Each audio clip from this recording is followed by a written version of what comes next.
Hey, what's up, everybody? Welcome back to the Political Education for Freedom podcast, Woodson's Wisdom, the Black History Edition. I'm your host, Nitra, and today we're unpacking a chapter of the Civil War that's often left in the shadows, the story of the Contraband Camps, where the journey from bondage to freedom began for many enslaved individuals. So contraband camps for the formerly enslaved were the first steps out of slavery. This was people taking their freedom into their own hands and laying the groundwork for what was to come. It's a testament to the strength and determination of those who refused to be defined by bondage. Just think, they just ran for their life to find freedom, and now you're helping to build a mini society. From Mississippi to DC, these camps were alive with the spirit of resilience and community. The Civil War was a period marked by conflict and transformation, but also promise for freedom. Well, at least free from chains. As Union armies advanced, enslaved people seized the chaos as an opening to take freedom by smashing cotton gins, fleeing their plantations to find refuge behind Union lines. So who kicked off these contraband camps? The term contraband was coined in 1861 when General Benjamin Butler at Fort Monroe, Virginia, refused to return escaped slaves to Confederate owners, declaring them contraband of war. The act set a precedent, and soon thousands sought the sanctuary of Union camps, giving rise to the term contraband camps. So the enslaved people were fleeing from Confederate forces who were constructing artillery positions nearby.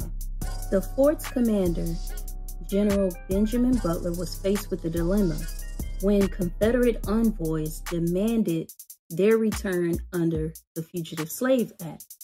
Of course, we know the Fugitive Slave Act was if a slave escaped and went north where slavery was outlawed, the owner could go into northern states and retrieve their property, quote unquote property. Before the Fugitive Slave Act, the southern states could not travel into other parts that were considered free territory. So you had people who escaped from slavery and went up north, and they were now free, right? So once you reached that territory, you are no longer a slave. You were considered quote unquote free. Well, when the Fugitive Slave Act was ratified through Congress, that gave the South, the southern states, the right to now travel up north to go retrieve their property or get their slaves. And so this was a step backwards for some enslaved people who escaped and was free in the northern states. What you noticed at that time was then the enslaved people that was in the north, well, they started going further north. And that's why you have different settlements in places like Canada. So it wasn't just one person's idea, but we do have to give most credit to the General Benjamin Butler. So in 1861, when those three enslaved people ran to his fort, he called them contraband of war. Now, that meant they weren't going back to the Confederates. It was a huge deal, and it set the stage for what was to come. This was a bold reinterpretation of the law when Butler declared the men contraband of war. This meant that just as the Union Army would not return captured enemy horses or cannons to the Confederates, so too they would not return enslaved people to rebel slaveholders. These individuals were considered property, being used to support the Confederate war efforts, and thus, by denying their return, the Union could weaken the Confederacy. And it was a pretty bold move if you think about what he did. He said, well, you consider them property, so if the rules of war doesn't permit us to return property during war, then we won't return all of the property. You know, what you would consider property. So that was a real big deal. This decision marked a turning point. Word got out, and soon thousands of enslaved people were making a break for Union lines, hoping for that, quote, contraband status. The influx led to the establishment of contraband camps near Union military bases and forts. These camps were essentially the first refugee camps for African Americans escaping slavery. The Union Army saw the need to manage the influx, and they started setting up camps proactively near their territories. But they wasn't just any camps, they were makeshift communities where freedom began to take shape. But life in the contraband camps was far from easy. There was overcrowding, disease, and scarcity of food and shelter. Despite the harsh conditions, the camps represented a liminal space between slavery and freedom. For the first time, many of the residents, I guess if we consider them residents, could make decisions about their lives, work for wages, receive education, and practice their faith openly. The camps became incubators for a new beginning. Schools and churches were established, and with the help of abolitionists and Union soldiers, many residents learned to read and write. The camps were not just shelter from the brutality of slavery, but were also platforms for the formerly enslaved to assert their dignity, humanity, and desire for a fully realized freedom. The legacy of the contraband camps is complex.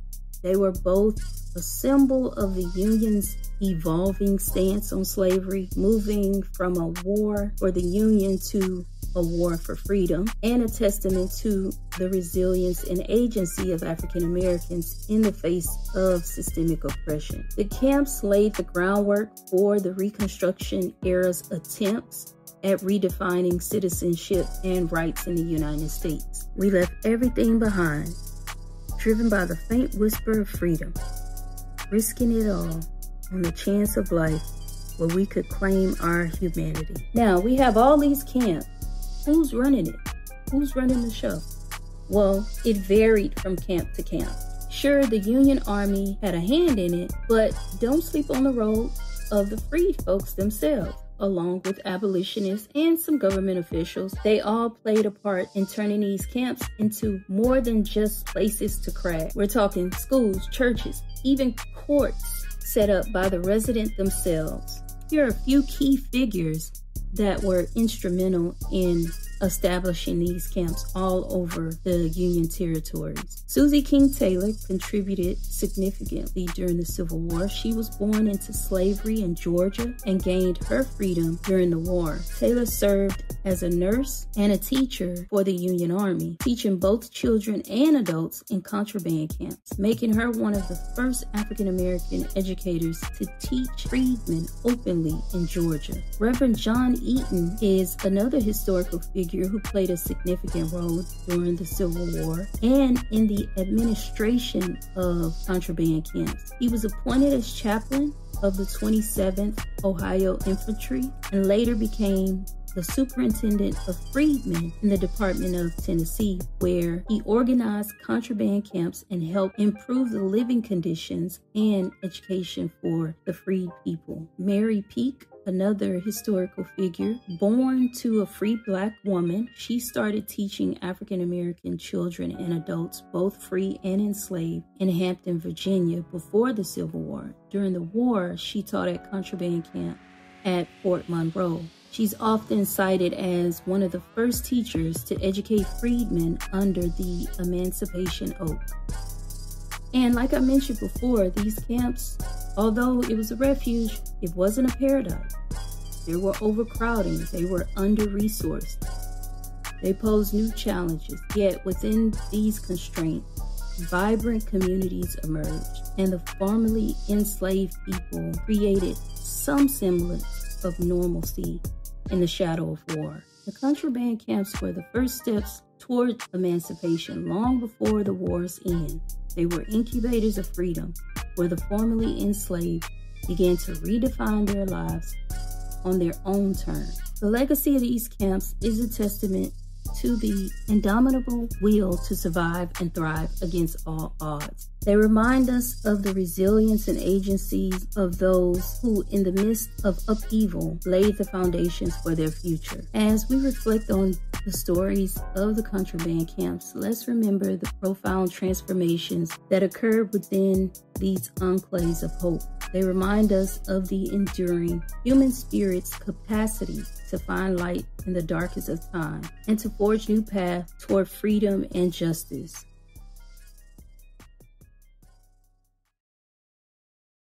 All right, fam, it's time for the real talk part of the show. Welcome to America is Racist.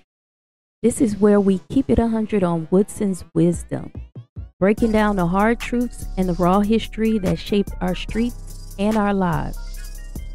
We're not just spinning tales, we're laying down the facts, getting to the core of the real, ripping back the layers, finding out the why behind the what. So let's break it down and chart our path forward together.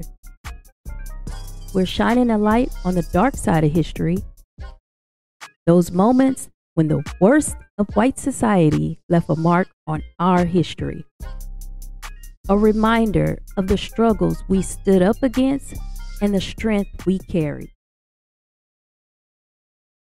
In today's America is Racist slice on Woodson's wisdom, we're shining a light on a chilling chapter from February 17, 1947. Willie Earl, a young black man of just 24, found himself behind bars in South Carolina accused of assaulting a white taxi driver, but justice never had a chance. A mob fueled by hate and made up of mostly taxi drivers, dragged Earl from his cell, took him down a lonely road near Greenville, and unleashed a storm of violence that ended his life. Here's the twist.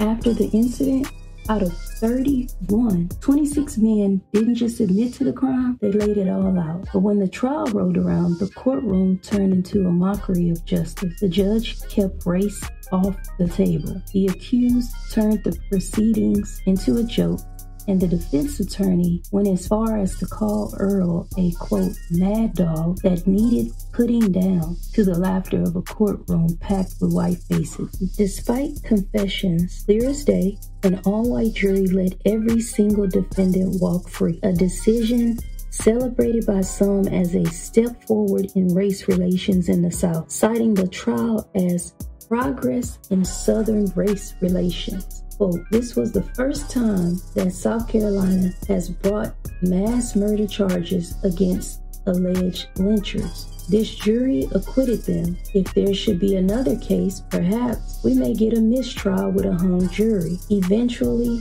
the South may return convictions. Imagine that. And when Willie Earl's mother tried to claim compensation for the lynching, she hit a wall of denial, the acquittals erasing any, quote, proof of the lynching in the eyes of the law. In 2010, a marker now stands near where Willie Earl met his tragic end, a permanent reminder of a life cut short and a system that failed him entirely. And that's it on today's America is Racist segment. We've laid it all out on the table, keeping it real and raw, just how we do it here on Woodson's Wisdom. It's all about understanding our past to navigate our future. We've got to know where we've been to figure out where we're going. Thanks for getting deep with us, for listening, and for being part of the change.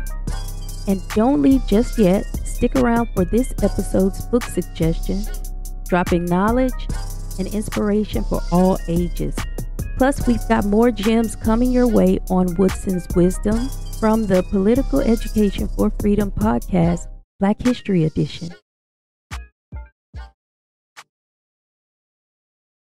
To honor the memory and spirit of those who lived through these times, I recommend Freedom's a Calling Me. It's a book by Ntozake Shange illustrated by Rod Brown. This collection of poems paired with powerful artwork captures the essence